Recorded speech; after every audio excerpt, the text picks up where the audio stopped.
comienzo con la clase número 17 de Lucas. La palabra a estudiar en este momento es a partir del capítulo 20 de Lucas, del versículo 1 al 8. Disputa acerca del poder de Jesucristo. Había entrado una pregunta acerca del poder de Jesucristo.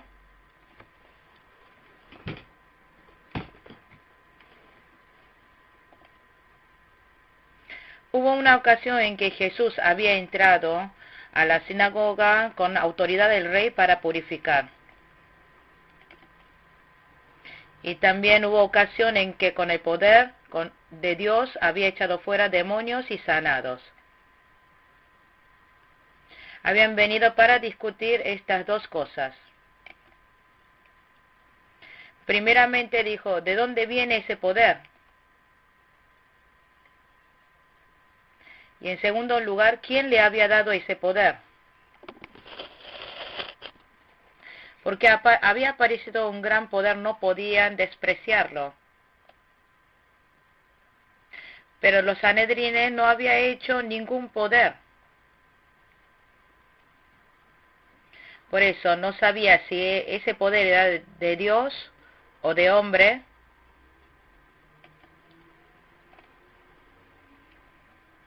O que ese poder mismo emanaba de Jesucristo. Querían que lo dijeran.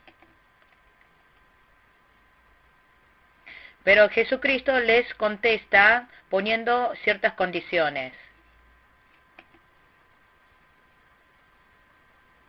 Dijo, si primeramente responden a la pregunta que yo le hago, yo también le responderé. Y Jesús les hizo estas preguntas.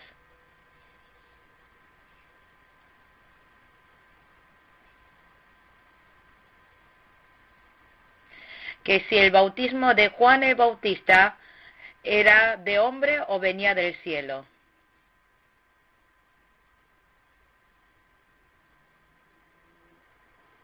Si ellos hubieran respondido conscientemente, tendrían que haber dicho que vino del cielo.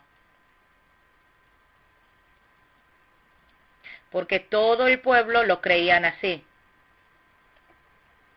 Y también ellos mismos los estaban creyendo de esa manera. Pero si decía que el bautismo de Juan el Bautista venía del cielo, tenían que creer en Juan el Bautista y en Jesús también.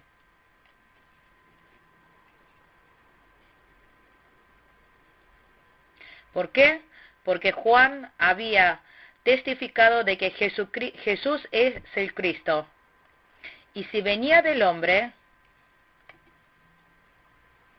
y como todo el pueblo conocía a Juan el Bautista como el profeta, tenían miedo de que toda la gente les apedreara. Después de discutir entre ellos, dijeron que no sabían. Esto fue una respuesta política. Siempre una respuesta política desecha la conciencia, porque usa la manera y los métodos humanos. Y busca la respuesta más propicia para su ser. En 1 de Timoteo 1:19 dijo que si el fiel no usa su conciencia, pierde la fe.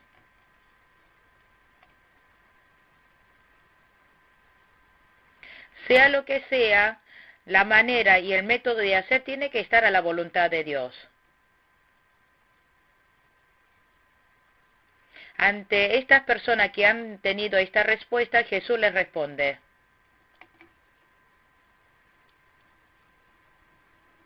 Le digo, yo tampoco les diré de quién hago todo esto. ¿Por qué Jesús no le habrá enseñado? Porque a estas personas que han dejado su conciencia y no quieren escuchar la verdad, a esta persona que sigue su propio egoísmo, Aunque le diga la verdad, no iban a entenderlo.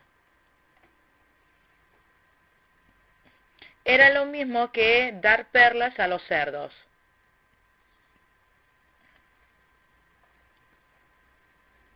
Aunque les has enseñado la verdad, lo destrozan, lo cortan y lo desechan. Por eso no les había enseñado. Entre el versículo 9 al 19, habla acerca de la parábola del agricultor. El dueño de este lugar se refiere a Dios. El viñedo es el reflejo de la iglesia. El Taqwa es el cielo. El agricultor es el pueblo de Israel. Y el tiempo es el tiempo de Dios. Los siervos se refieren a los profetas.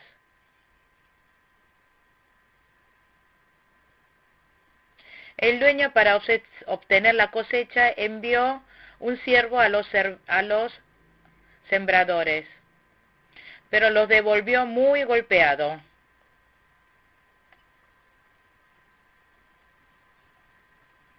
Y el dueño envió a otro siervo. También lo devolvieron muy golpeado.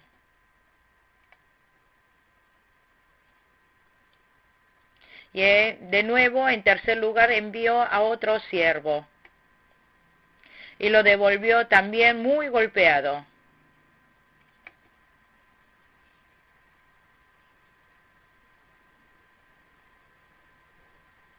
Esto significa que el pueblo de Israel ha estado persiguiendo y golpeando y matando a los profetas que Dios les había enviado. El dueño del viñedo pensó: si envío a mi hijo, ellos lo respetarán. Por eso envió a su propio hijo.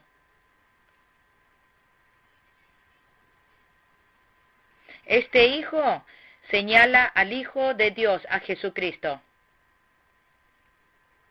Y los sembradores, cuando vinieron venir al hijo, pensaron entre ellos. Dijeron: este es el heredero, matémoslo y quedémoslo con el viñedo.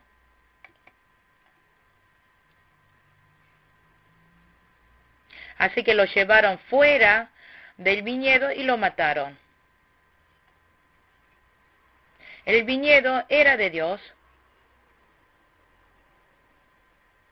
Y los sembradores lo convirtieron suyo y aún mataron al hijo. Estos sembradores son ladrones, asesinos, ingratos.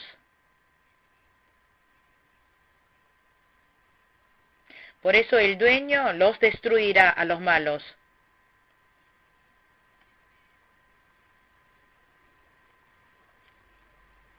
Dijo: este viñedo se lo voy a dar a otro que pueda cultivarlo.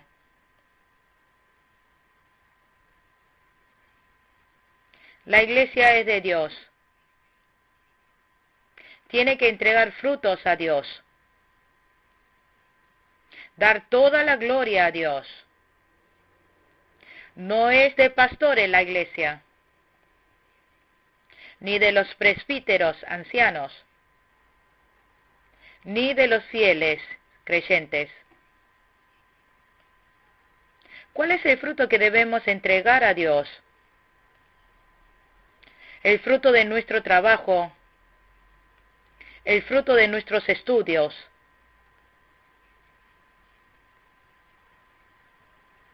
Los fariseos se dieron cuenta que esta parábola se referían a ellos. Y dijo que no se haga así. Sin embargo, sí se hará así. ¿Por qué? Porque cosechamos lo que sembramos.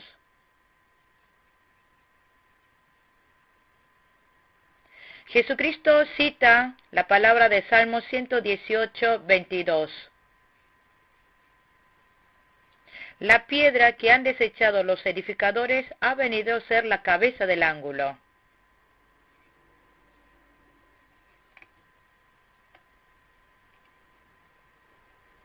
Aquí los constructores se refieren a líderes religiosos como los escribas y los fariseos.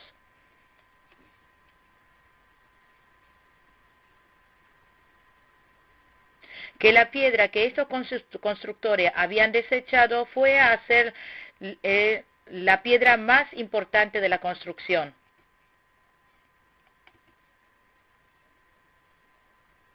Esto es lo mismo que los sacerdotes y los fariseos habían crucificado a Jesús. Sin embargo, Jesús se convirtió en la piedra angular religiosa. Esto es, ponerlo a Jesucristo en el centro y habla de la construcción del edificio espiritual grandiosa.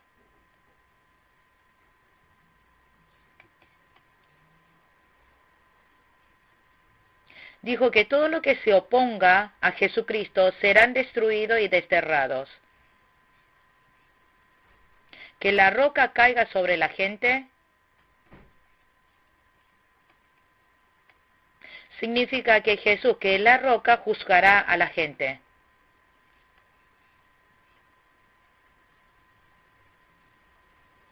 En el día del Señor, todo lo que no esté acorde a la palabra de Dios será juzgado.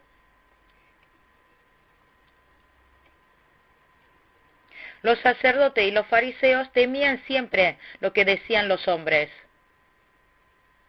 Quieren verse bien delante de ellos. Por eso no podrían tener la vida que les pertenece. Pero muchas personas sabían que Jesús era el profeta. Del versículo 20 al 26,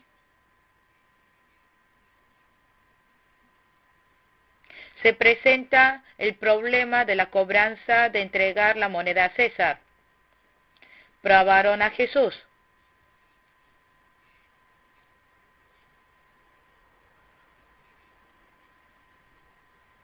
Habían enviado un espía, los maestros de la ley y los sacerdotes, a Jesús para ponerle trampa. Que si caía en la trampa iban a condenarlos y matarlo.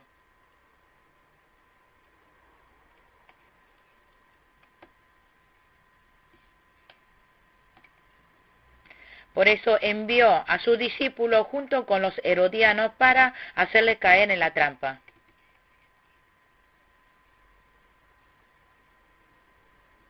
Ellos preguntaron, ¿es ilícito dar tributo a César o no? Si Jesús decía que era lícito entregar tributos a César,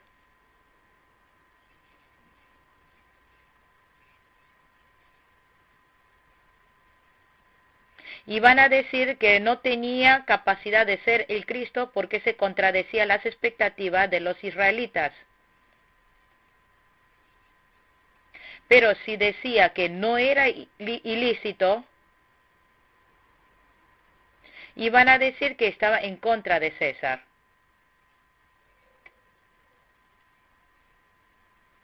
Y le harían caer el castigo a él.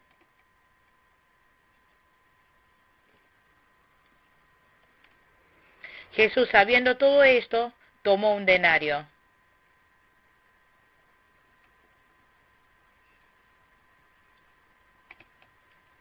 Este denario es una moneda del sistema monetario romano.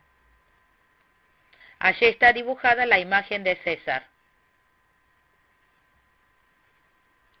Los impuestos de la nación tenían que ser pagados con un denario. Y Jesús le preguntó, mostrándole la moneda, ¿de quién es la imagen, la inscripción? Y ellos respondieron que es de César. Por eso Jesús dijo, dad a César lo que es de César y a Dios lo que es de Dios. que dé a César lo que es de César, significa que se esfuercen a ser responsable con la nación. Porque si no son responsables con la nación, también será de pecado para con Dios. El servicio militar, la fiscalidad, la educación, el empleo y otros. Hay responsabilidades y deberes para con la nación que se debe realizar. Porque ser responsable con la nación también es responsable para con Dios. Que dé a Dios lo que es de Dios. Entonces, ¿qué es lo que tiene que dar a Dios? Toda la creación es de Dios. Nuestro cuerpo y vida es de Dios. El día domingo de reposo y el diezmo también es de Dios. También el culto que damos en adoración en espíritu y en verdad. También toda la gloria es de Dios. Por eso hay que darle la gloria a Dios.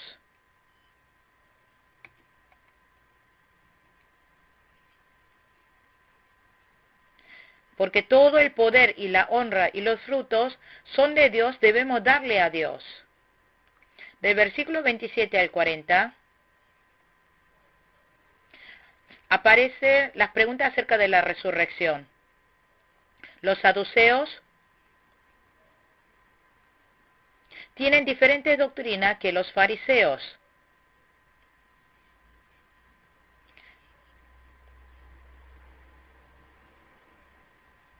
Los saduceos dicen que tampoco hay resurrección, espíritu ni ángeles. Ellos son realistas. Y preguntaron a Jesús, si 7 hermanos se casaron con una mujer, cuando resucite, ¿de quién será la esposa esta mujer? Por eso Jesús respondió, el que cree inmediatamente después de haber muerto se irá al cielo. Su espíritu subirá y su cuerpo será enterrado y polvo se volverá. Pero el día que el Señor vuelva, se convertirá en cuerpo glorificado y no se morirá jamás. En la resurrección ni se casan, ni se dan en casamiento, serán como ángeles en el cielo. Y menciona la palabra de Éxodo 3:6. Yo soy Dios de vuestra generación, de tu padre Abraham, de Isaac y de Jacob. Y le dijo esto a Moisés.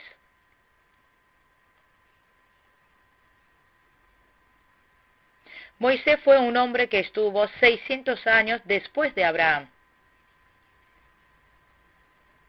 Si después de morir desapareciera el espíritu también, en el momento que Abraham muriese, también habría cortado toda relación con Dios.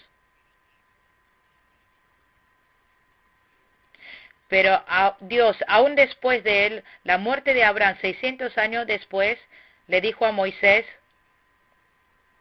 yo soy Dios de Abraham. Entonces significa que el espíritu de Abraham todavía vivía. Significa que todavía está en relación con el espíritu de Dios. Esta fue la respuesta a los saduceos que ni creían en la resurrección ni en espíritus. Hoy en la palabra del versículo 41 al 44, habla acerca de la generación de David. Pregunta acerca de esto. Las personas habían dicho de Cristo es del linaje de David.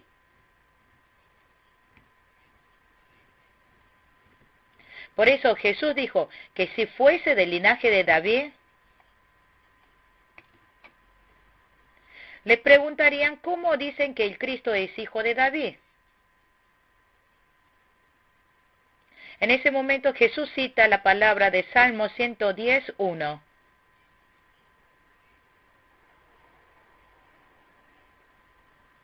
Aquí David había hablado de esta manera a través del Espíritu Santo.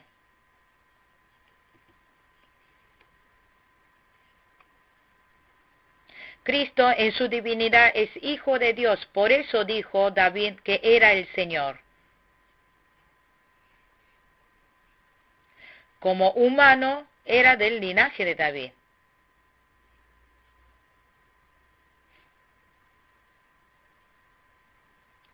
Esto significa que testifica que Jesús es divino y humano. El significado de hasta que ponga a tus enemigos por estrado de tus pies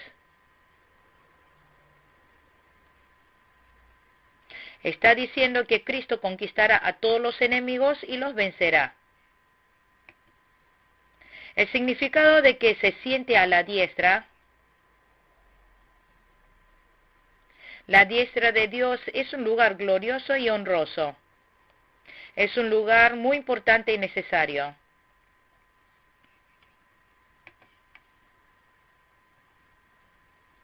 Los fariseos no sabían acerca de la divinidad y la humanidad de Jesús. No entendieron por qué David había dicho que era el Señor. Por eso no pudieron responder ni una palabra la pregunta de Jesús. En los versículos 45 al 47, Jesús acusa a los escribas que viven de exteriorización. Los saduceos y los fariseos son gente ambiciosa en las provincias. Ellos usan túnicas largas. Les gusta que les saludaran en las calles. Les gusta sentarse en los lugares altos. Y ser llamados maestros.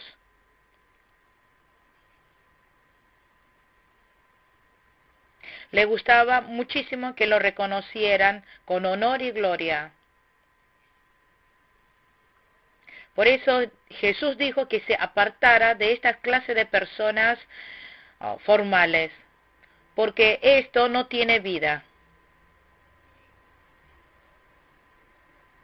Ellos tienen la responsabilidad de ayudar a viudas, pero engañando ellos sacaban dinero de las viudas.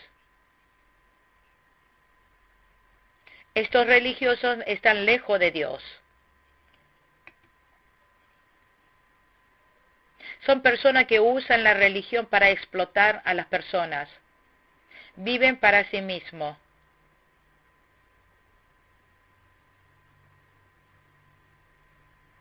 Por eso estas personas serán enjuiciadas gravemente. Capítulo 21. Del versículo 1 al 4, habla acerca de la ofrenda de la viuda. En esa época ponían en la entrada un arca de las ofrendas y así recibían las ofrendas. Estos días también es bíblico hacerlo de esta manera. Esto sucedió cuando Jesús estaba sentado cerca del arca de las ofrendas. El rico puso mucho dinero, pero la viuda puso 2 leptón. El leptón pertenece al sistema monetario de los griegos.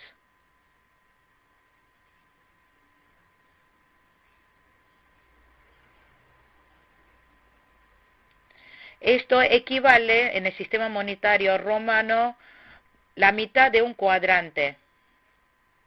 Y un cuadrante en el sistema monetario romano es el más insignificante de las monedas. En Marcos 12:42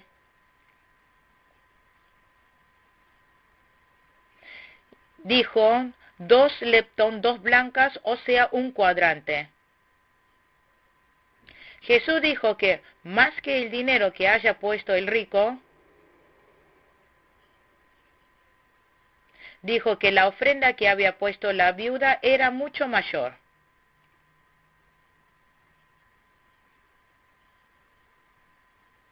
Porque Jesús había visto el corazón de la viuda, su sacrificio y entrega.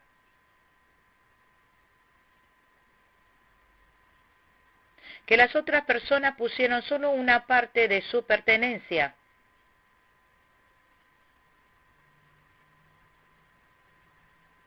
Estaba diciendo que la viuda había puesto todo lo que tenía en su posesión.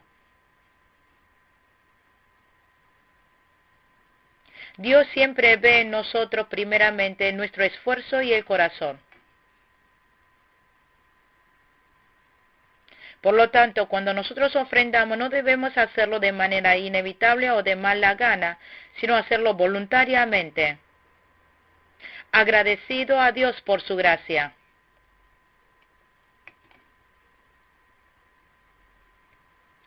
Porque debemos ofrendar reconociendo que todo pertenece a Dios.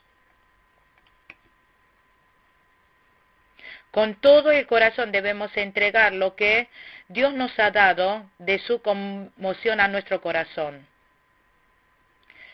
Del versículo 5 al 38, habla acerca de los señales del último tiempo. En el versículo 5 habla acerca de la destrucción del templo.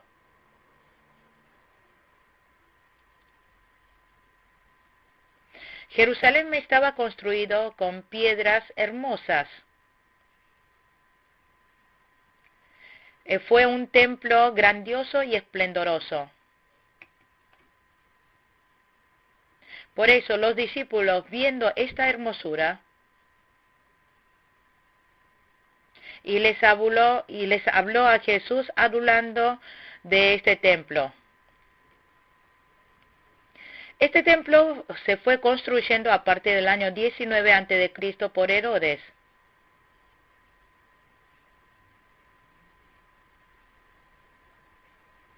Y aún seguían en construcción en el año 27 después de Cristo, que llevaban construyendo 46 años.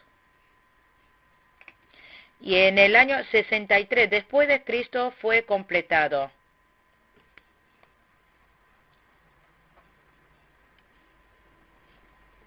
Se tomaron 82 años de tiempo para su finalización y este edificio estaba edificado hermosamente.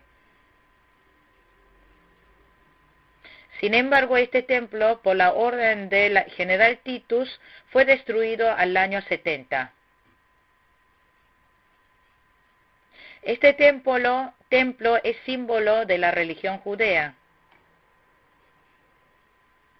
Es alarde para los judíos. Por eso aún los discípulos alardeaban del mismo. Pero Jesús estaba hablando más que la parte visible.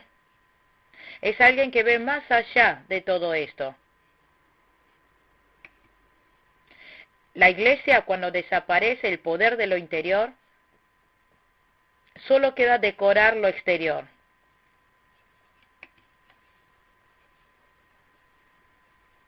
Jesús dijo que externamente estaba muy lindo este templo,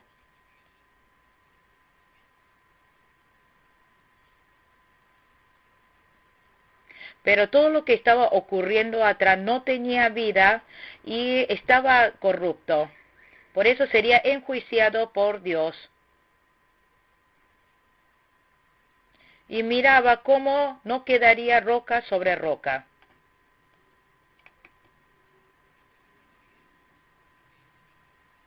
Jesús le dijo a sus discípulos, todo esto no es visible, ¿no lo pueden ver? Todo esto significa todo lo que estaba pasando internamente, corrupción moral y sin vida. Por eso, cuando venga el tiempo, será enjuiciado y condenado. Del versículo 7 al 11, habla de las señales antes del fin. ¿Cuándo se destruyera el templo de Jerusalén? Pregunta a Jesús, ¿qué señales habrá cuando estas cosas estén para suceder? En ese momento Jesús le responde, tengan cuidado de no ser engañados.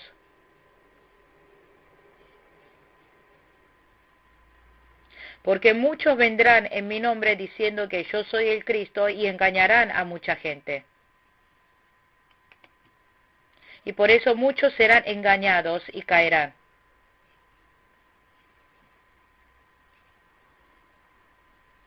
Por eso les advirtió que en el tiempo final deben estar despiertos para no ser engañados. Hoy día también nos están engañando y seduciendo los liberales, naturalistas, espiritualistas. ¿Qué debemos hacer para no ser engañados por estas personas? Primeramente tenemos que desechar el egoísmo. En segundo lugar, debemos seguir la palabra de la Biblia. En tercer lugar, hay que usar la conciencia espiritual. Por eso en el versículo 19 dice que habrá guerra y revoluciones, que sucederán en el mundo muchas cosas terribles. Pero ese no será el fin, sino que será señal de que el fin está cerca. En el fin dice que peleará nación contra nación. Y se levantarán guerra y gran tribulación. Se pelearán reino contra reino.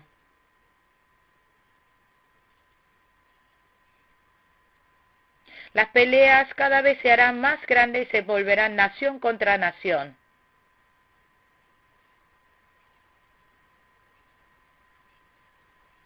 Convirtiéndose en guerra mundial. Esta sería una de las señales del tiempo final. Habrá terremotos.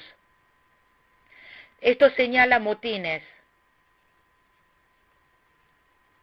Y también que hay terremotos cercanos por todos lados.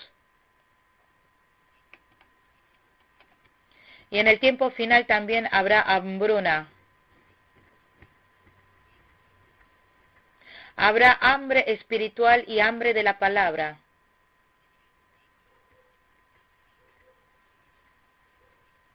En segundo lugar, habrá hambruna de recursos naturales. Habrá pestilencias. Esto es que se levantarán muchas enfermedades variadas. Habrá terribles cosas. Habrá señales grandes celestiales. Está hablando de los poderes celestiales. Que la verdad se oscurecerá. La iglesia y muchos creyentes se apartarán de la verdad.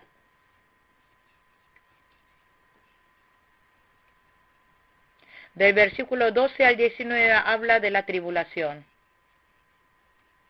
Cuando venga la gran tribulación, los creyentes serán llevados ante reyes y autoridades. Dice que serán encarcelados y aún muertos.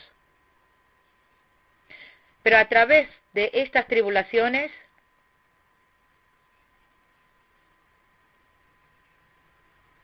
la fe de los fieles será ejemplo de muchos otros. Cuando los fieles sean llevados y perseguidos, que no se preocuparan de lo que iban a decir, porque si se preocupan solo saldrían pensamientos humanos y recursos humanos. Por eso dijo que no teman y solo dependan de Dios. Que si usa la palabra y va según su conciencia, Dios le dará sabiduría y luz, discernimiento, le dará fuerza y le dará fuerza para decir todo lo que tiene que decir. Por eso, cuando persiguen a los cristianos, dijo que usará a la familia para que cedan su fe. Que si no los escuchan más, los entregará y los perseguirán. Que los entregarán a manos de los que le van a acusar y le van a maltratar. Que serán aborrecidos por causa de su nombre entre toda la gente.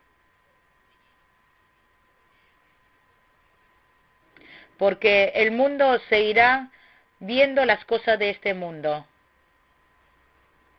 Se moverán por fuerza pública, muchedumbre. Aún en medio de esta gran tribulación los cuidará Dios. Que con su poder ni hará que se dañe un solo cabello de su cabeza. Por eso el fiel creyente no deberá temer. Y debe ser paciente hasta el final y mantener la salvación. Dijo que tendrá vida. Esto significa que tendrá vida eterna espiritual. Significa que crecerá lo espiritual. Como fiel creyente debe cuidar su fe. Entonces podrá tener este proceso, mantener el proceso de la salvación. Del versículo 20 al 24 dijo acerca de la destrucción del templo. Dijo que cuando vengan a Jerusalén rodeada de Jesucristo,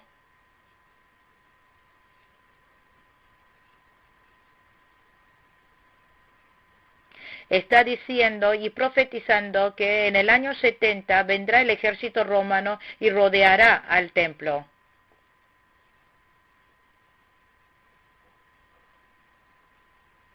Está diciendo que el cristianismo caerá en las manos de sectas y herejes.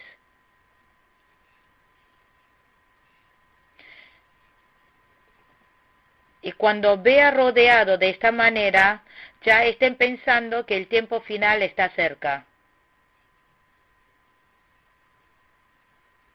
En el tiempo final habrá más iglesias corruptas que iglesias correctas. Ellos condenarán y señalarán a las iglesias que están paradas. En el versículo 21 dice que los que estén en Judea huyan a las montañas.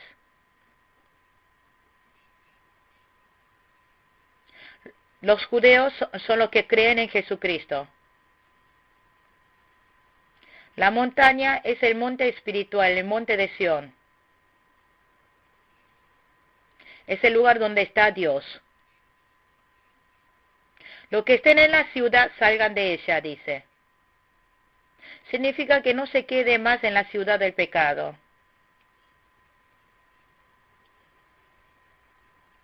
Que vaya nación saliendo de Sodoma y Gomorra.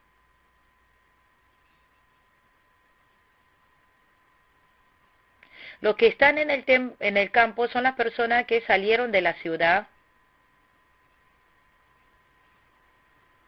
Que estas personas no vuelvan a entrar a la ciudad y cuiden su vida de fe. Dijo que este será el tiempo de juicio. Está hablando del tiempo de juicio de Dios. dijo que en ese día hay de las que estén embarazadas o amamantando en aquellos días. Las embarazadas están embarazadas del egoísmo.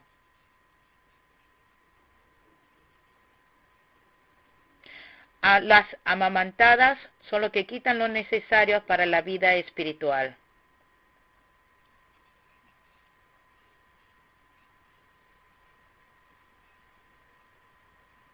Porque si en la vida de fe se le quita el corazón, tiempo, pasión, bienes, las situaciones, no podremos cuidar bien nuestra fe. Los que pierden todo esto son los amamantados en estos días. Ellos tendrán el ay.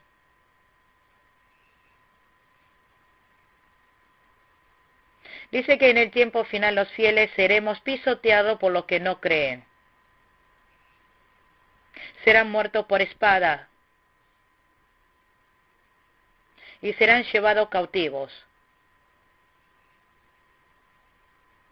Pero dice que hasta que se cumplan los tiempos señalados para los gentiles. Esto significa que la iglesia no será condenada todo el tiempo, sino que habrá el tiempo de Dios. Que cuando llegue ese tiempo, Dios levantará. Del versículo 25 al 28, habla acerca de la venida de Jesucristo. Dice que habrá señales en la naturaleza celestial. El sol es la verdad. La luna es como la iglesia.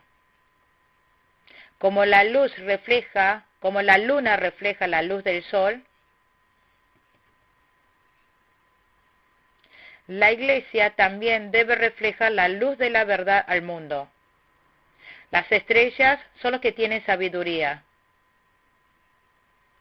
Son los fieles creyentes. En el tiempo final la verdad será cubierta. Las iglesias serán deterioradas. Muchos fieles se corromperán. Estas son las señales que habrá en la venida del Señor, de la corrupción. Dice que serán confundidos a causa del bramido del mar y de las olas. El agua señala al mundo.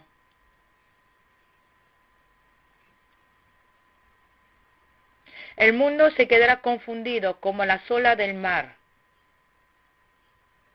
Y habrá ruidos temerosos. Habrá confusión y fluctuaciones. Esto señala los llantos y los gritos de los hombres. En el tiempo final, en la gran tribulación, habrá mucho sufrimiento en el mundo. Por eso será muy difícil soportar toda esta pena.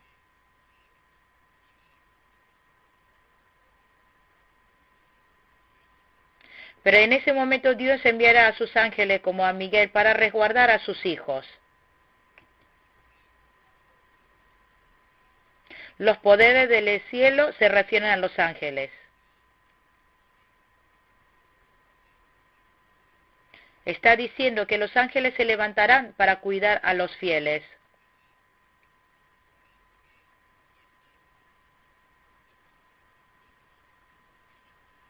En el versículo 27 al 28 dice que vendrá el Hijo del Hombre, que vendrá en una nube con poder y gran gloria. Que cuando aparezcan estas distintas señales en el cielo, debemos saber que la venida del Señor está cerca. Significa que debemos levantar la cabeza. Que levante la cabeza significa que se despierte. Que no caiga en la comodidad. Significa que esté despierto, preparado en oración. Que espere viendo la llegada del Señor Jesucristo. Del versículo 29 al 38, habla de los síntomas y la preparación de los fieles.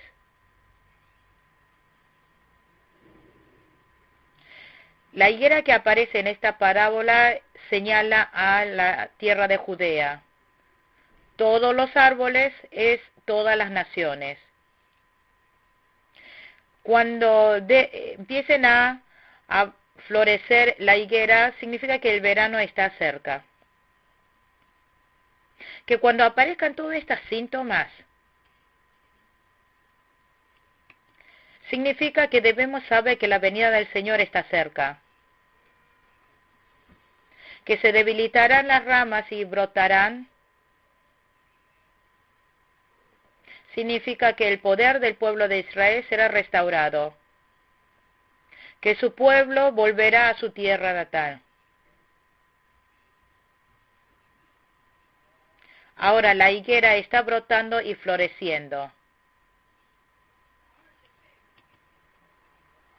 Nosotros los fieles es necesario tener abierto el ojo espiritual. Es muy importante, de suma vitalidad, darse cuenta de estas señales, porque ya está florecido la higuera. Y también los síntomas que se reflejan en todo el mundo se están realizando.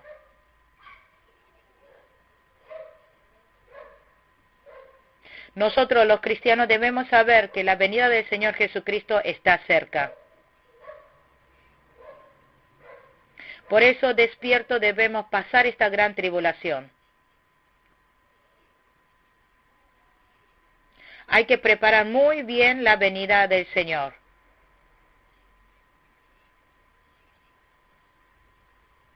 Dijo que antes de que pase el mundo se cumplirá toda esta profecía. Dijo que el cielo y la tierra pasarán, pero mis palabras no pasarán. Dijo que tengan cuidado de sí mismo, que cuide de no caer de la gracia de Dios. Glotonería, embriaguez y los afanes de esta vida endurecen el corazón y no deja que crezca espiritualmente. Por eso debemos apartar glotonería, embriaguez y los afanes de esta vida. En el versículo 35, este día se refiere al día de la tribulación.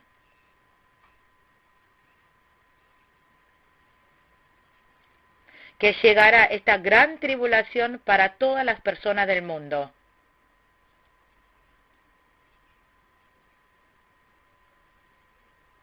Debemos estar despiertos para recibir esta venida con gozo. Entonces, ¿dónde será nuestro refugio?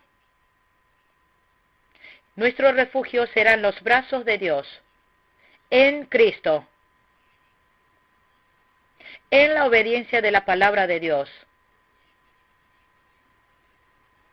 Habrá muchos que quieran matar a Jesús, dijo. Pero Jesús enseñaba de día y de noche en el templo. Y de noche salía, se iba al monte de los olivos a orar. Esto significa que Jesús no dejaba que esta tierra fuera su descanso, sino que ponía su descanso en Dios. Cada día que estaba más cerca de llevar la cruz, oraba más todavía.